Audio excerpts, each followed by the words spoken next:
toca seguir a mí esta tarde y señalar que cuando terminemos la sesión de la tarde, que son 3 intervenciones, haremos una pequeña mesa redonda para un poco preguntar o comentar algunos elementos que hayan quedado poco claros. Yo voy a hablar del Mudéjar en Granada y su provincia. Más que su provincia, voy a hablar de la periferia de Granada, por el lugar donde estamos, y tiene mucho que ver con, después del marco genérico que nos ha planteado Pedro, concretarnos un poco en nuestro territorio, que sería la sesión de esta tarde. El Mudéjar granadino es el último que entra en escena, ya que, como sabéis, hasta 1492, por capitulación, el sultanato nazarí de Granada pasa a depender de la corona de Castilla. Con lo cual, esa idea de simbiosis, de convivencia entre musulmanes y cristianos no se va a producir en nuestro territorio hasta 1492. Sí hay que tener en cuenta una serie de elementos claves a nivel de fechas, 1492, como hemos dicho, la capitulación del Sultanato Nazarí de Granada. Después se va a producir ese periodo de convivencia que va a durar muy poco, no llega a 10 años, puesto que se produce una revuelta en el Albaicín en 1499 que va a llevar a una política tanto opresiva por parte, sobre todo, de la Iglesia y concretamente el cardenal Cisneros, que van a imponer finalmente la aculturación a través del bautizo forzoso de los musulmanes, de los mudéjares. Eso dará como consecuencia que la opción va a ser o te vas de Granada o te vas o te quedas, pero bautizándote y convirtiéndote al catolicismo, al cristianismo. Se va a dar la opción de vender sus propiedades y de salir del Reino de Granada, pero la mayor parte de la población se va a quedar, lógicamente. Quienes se van son los aristócratas, la familia real ya se había ido en 1492 y se crea una situación nueva, puesto que no son conversos, son personas que mantienen lo que es el Islam como religión en la intimidad. Y el proceso de aculturación va a ser muy fuerte, sobre todo a través de la construcción de iglesias parroquiales, intentando que no mantengan el culto, digamos, en lo privado. Eso dará lugar a una situación donde van a convivir, por un lado, los cristianos viejos, es decir, los que vienen, digamos, de Castilla, los que tienen ya una tradición familiar, y los cristianos nuevos o moriscos, que va a ser la denominación con la que tendrán, la que van a adquirir, digamos, estos musulmanes bautizados forzosamente entre el año 1500 y 1501. Y lo que se va a hacer es crear, como elemento de control político y religioso, un sistema de parroquias que van a sustituir lo que son las primitivas mezquitas, y van a servir como control del espacio social de lo que actualmente incluso se denomina parroquia, que es, digamos, los feligreses del entorno de esa iglesia, controlando las actividades desde que nace un niño, se va desarrollando y formándose, los temas de boda, los temas de muerte, es decir, los temas que, digamos, afectan directamente a lo que puede ser el ritual religioso relacionado tanto con el Islam como con el mundo cristiano. Pero claro, cuando llegan los cristianos, es decir, cuando se conquista Granada, nos encontramos con un urbanismo, con una ciudad musulmana. Cuando se habla muchas veces de morerías, se habla de judería en los distintos lugares, en las distintas ciudades españolas, en el Reino de Granada no hay que hablar de morerías, es que eran urbes, poblaciones islámicas, en su diseño total. Puede ser que alguna viniera de época romana, pero estamos hablando de urbes islámicas. Y lo que se encuentra es una ciudad, como tenemos ahí, compleja, que todavía sigue siendo la ciudad de Granada compleja, sobre todo en las zonas marcadas por la topografía, lo que es el Albaicín fundamentalmente, más todo el entorno de la Sabica, donde está situada la Alhambra, todos los barrios, digamos, perimetrales a lo que es la Alhambra, con calles estrechas, calles a veces que van a tener incluso escaleras para salvar la inclinación del terreno, y que van a crear, pues, con pocos vanos al exterior. Son, como digo, edificios musulmanes donde se protege mucho la intimidad, e incluso con cobertizos, es decir, con elementos salientes hacia la calle. La calle no tiene la función en el mundo islámico que tiene en el mundo cristiano, e incluso con calles sin salida, con adarves, como este que todavía queda en Granada, en el cobertizo Santa Inés, al lado de la carrera del Darro, con cobertizos que pasan de un lado a otro de la calle. Es decir, un urbanismo típicamente islámico que se va a intentar aclarar, pero con resultados realmente muy limitados.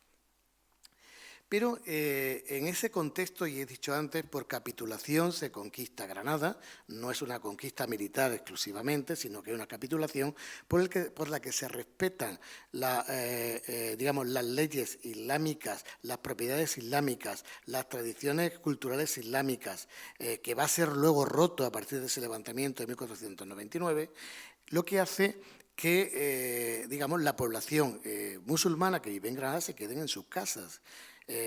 Pero claro, eso es un problema para los conquistadores, puesto que no tienen botín de guerra, no tienen nada no han conseguido nada, excepto lo que es la soldada que le han pagado como militares o con algún privilegio que se le ha dado sobre todo a los grandes señores, a los grandes aristócratas, sobre todo porque ellos se van a quedar básicamente con aquellas propiedades de lo que es la aristocracia islámica que se va a ir con Boabdil, con el último sultán de Granada, van a salir primero a la Alpujarra y después a la zona de Marruecos, concretamente a Fez. Por eso, en 1495 se va a llegar a un acuerdo con los dirigentes políticos de la comunidad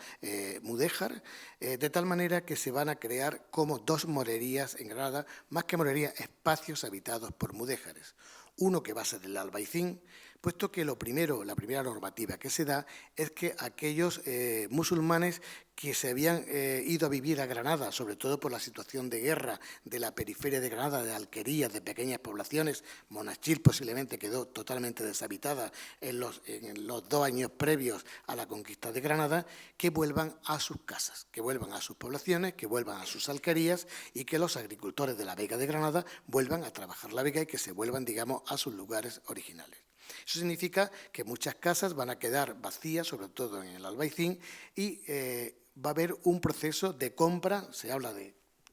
400 casas concretamente, que quedan libres en el Albaicín para que la ocupen musulmanes que viven en el resto de la ciudad, en lo que es la Medina, en la parte baja de Granada, para que, digamos, se cree como una morería, como un espacio específico para mudéjares en la zona del Albaicín. Y una segunda morería que se va a situar en la zona del Zacatín actualmente, es decir, Capilla Real Zacatín, dedicada específicamente a trabajadores especializados, a oficiales de carpintería, oficiales de albañilería, también relacionado con la producción de sedas, que va a estar la alcaicería en ese sentido, es decir, de lo que son elementos manufacturados que tienen que ver con la mano de obra especializada que tiene la propia sociedad musulmana ahora llamada mudéjar. Y el resto de la ciudad, que queda libre, es la que van a ocupar los cristianos viejos que vienen con la conquista de Granada. Y un espacio muy importante que es la judería, porque ahí sí va a haber expulsión. El mismo año de 1492, a los 3 meses de la toma de Granada, van a ser expulsados los judíos de Granada, que su judería correspondería aproximadamente al Realejo que hoy día conocemos. Con lo cual, esa zona va a quedar libre de habitantes que van a ser ocupados también mayoritariamente por cristianos viejos venidos de otros territorios.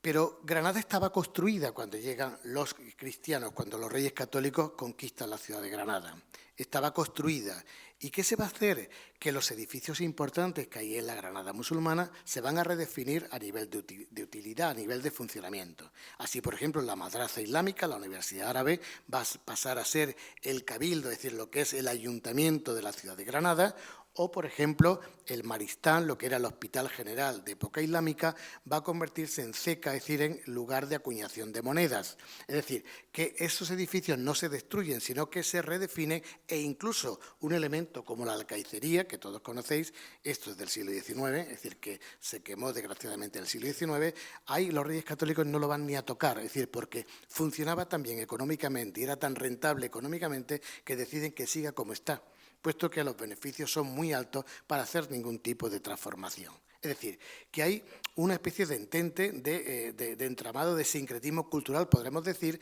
en que lo que funciona, funciona y lo que no lo van a ir cambiando y lo que van a ir quitando son los elementos que visualmente representan esa cultura o esa sociedad islámica. Pero como digo, a partir del año 1501 se crea un sistema de parroquias que va a controlar lo que es toda la población que habita ahora Granada, tanto la de cristianos nuevos después de la conversión forzosa o moriscos y también la de cristianos viejos. Con lo cual se ubican sobre las primitivas mezquitas Las mezquitas tienen un funcionamiento basado en una ciudad islámica, Fez, Marrakech, es decir, Tánger, cualquier ciudad islámica, funciona un poco muy parecido a las ciudades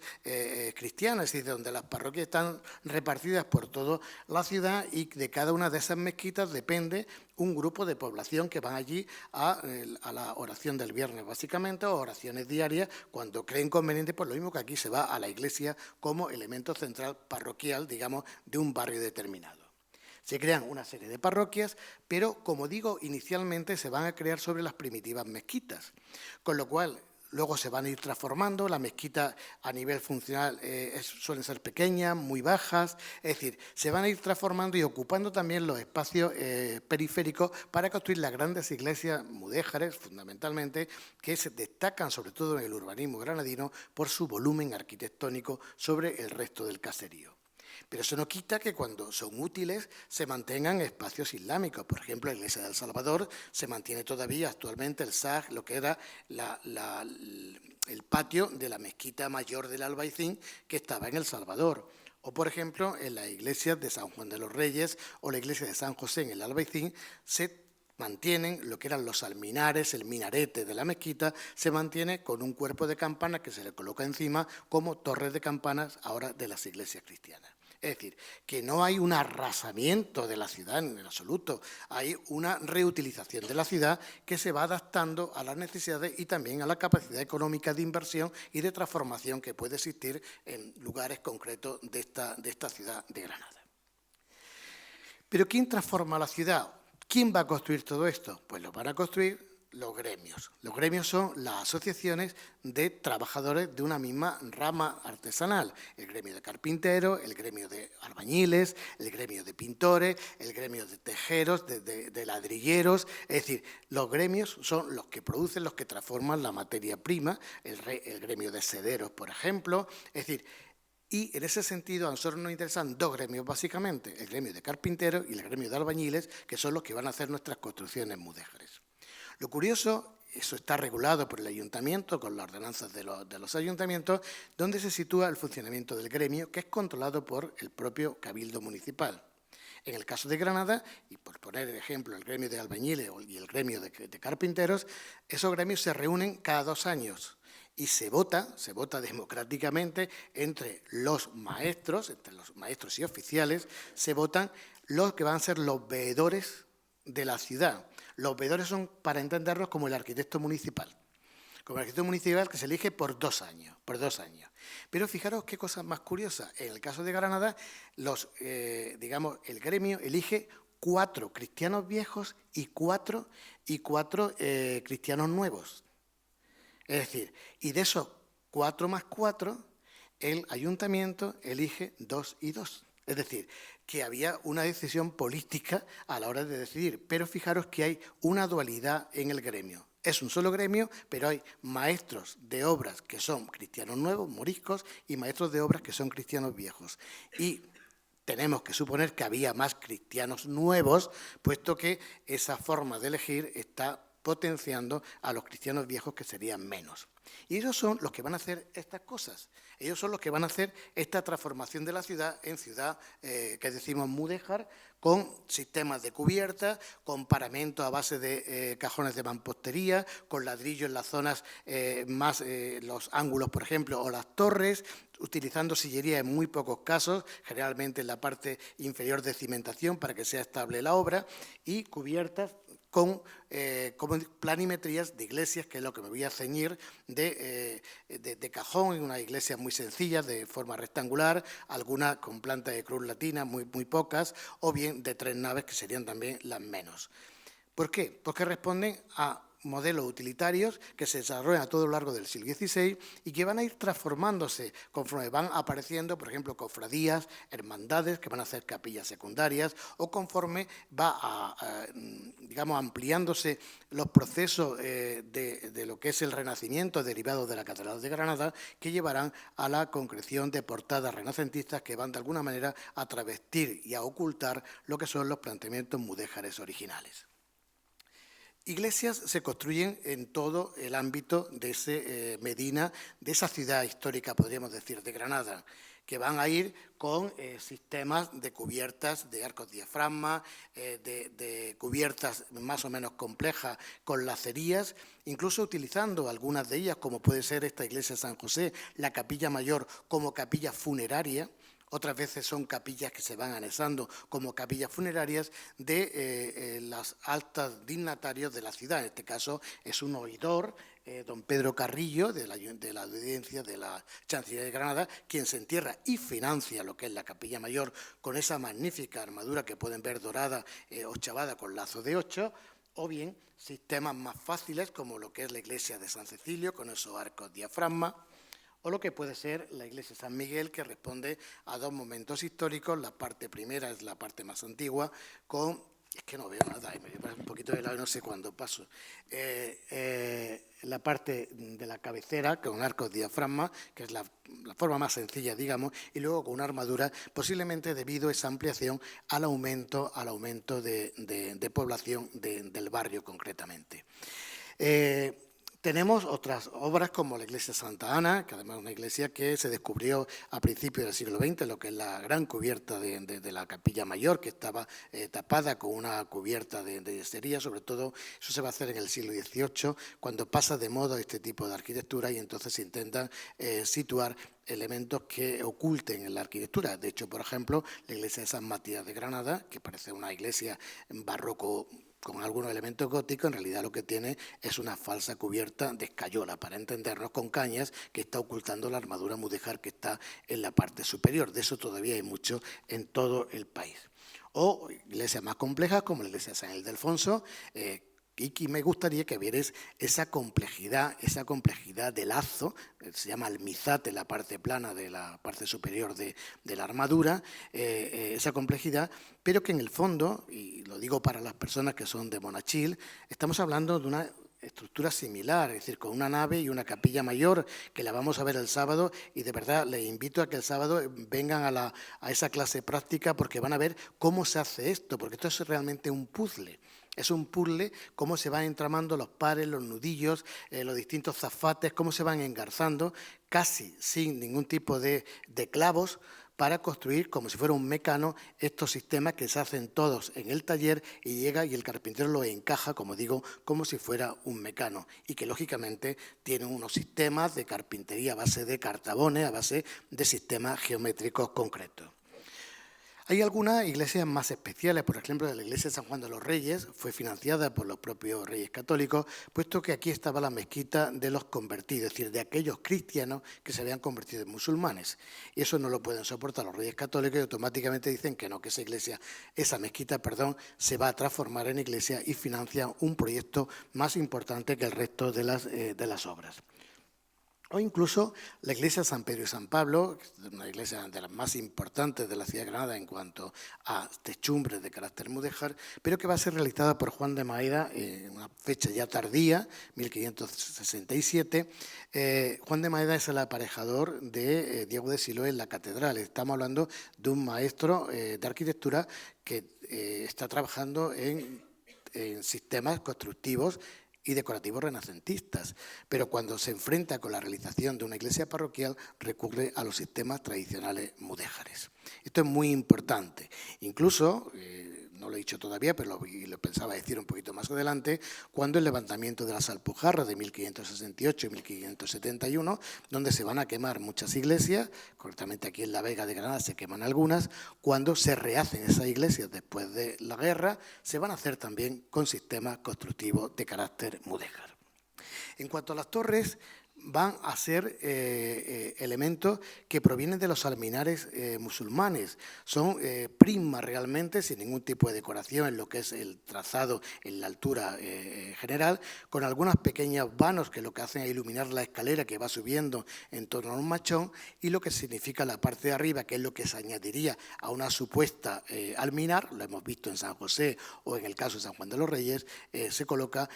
el cuerpo de campana, donde a veces nos aparece alguna decoración, como esta que vemos aquí, que son las albanegas de cerámica vidriada. Primero esas cerámicas empiezan a llegar desde Sevilla y posteriormente se fabrican aquí en Granada, y concretamente va a haber unos talleres muy importantes en la propia Alhambra, Aquí tenemos el caso San Ildefonso, San Andrés, es decir, tenemos muchas iglesias con esa terminación que le da un poco de cromatismo, de color, pero que eso no impide que veamos la sobriedad realmente y esa relación con los alminares musulmanes previos a la conquista de Granada. Pues bien, ese proyecto de iglesias va a extenderse a toda la provincia de Granada. Va a extenderse a toda la provincia de Granada. Y esos mismos gremios que están trabajando en Granada son los que van a incidir en la periferia de Granada, que es lo que os quería un poco plantear.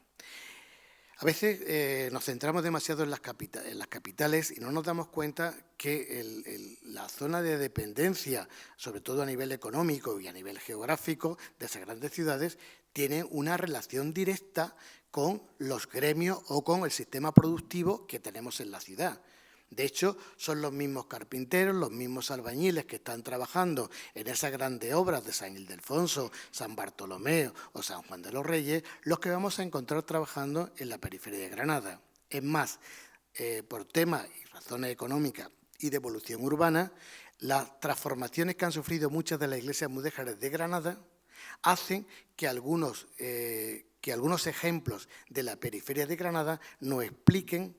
cómo funcionaban las iglesias que en Granada han perdido ciertas cualidades e incluso en algunas se plantean soluciones arquitectónicas más complejas, si cabe, que las propias realizadas en la propia ciudad de Granada.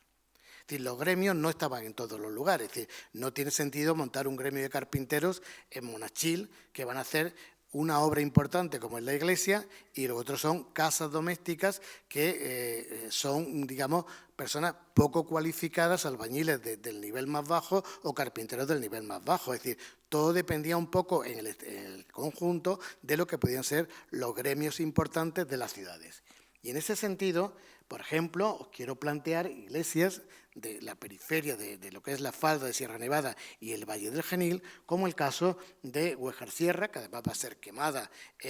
con el levantamiento de los moriscos y se va a rehacer siguiendo técnicas mudéjares, o el caso de Kentar, que sucede algo parecido. En este caso, siempre nos vamos a encontrar que la capilla mayor está como más decorada. Aquí pasa lo mismo en Monachil, un poco dignificando y dándole una cualidad especial a la capilla mayor como lugar sagrado, como lugar, digamos, del ritual religioso más importante con respecto a la nave donde se sitúan los feligreses.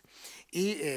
fijaros en las torres, como siguen los mismos modelos que os he enseñado en Granada, o el caso de Pino Genil, también con una bóveda de cruceros en lo que es en la capilla mayor. Siempre nos encontramos con algo más complicado en la capilla mayor cuando se diferencia. Desde luego, una de las obras más importantes, junto con Albolote quizás, de todo lo que es el entorno de Granada, es la Zubia. La Zubia tiene unas cualidades importantísimas, ya era un referente con una zahuilla importante antes de la conquista de Granada, pero además, como sabéis, hay un hecho bélico que va a hacer que la reina católica haga una promesa, construya un convento allí, es decir, que es un referente como una población de primer nivel en el entorno de la ciudad de Granada. Y de hecho la iglesia es de las más complejas a nivel de resolución de carácter arquitectónico. Siguen los modelos mudéjares con su nave, con su capilla mayor, que tenemos la cubierta en la parte superior derecha, pero generalmente en las iglesias de Granada, San Ildefonso, que es como de las más importantes, hablamos siempre de lazo de 8. Lazo de 8 es una estrella que tiene 8 puntas, para que nos podamos entender. Aquí en la Zubia encontramos 10 puntas, es decir, tenemos lazo de 10. Eso es muy complicado. Es decir, mientras más puntas, más complicado de realizar. No solamente eso, sino que además tenemos cubiertas secundarias, como pueden ser las que ven en la parte inferior, como la capilla bautismal, con una cubierta ochavada, es decir, centralizada, como si fuera una pequeña cúpula, en el lugar donde estaría la pila bautismal.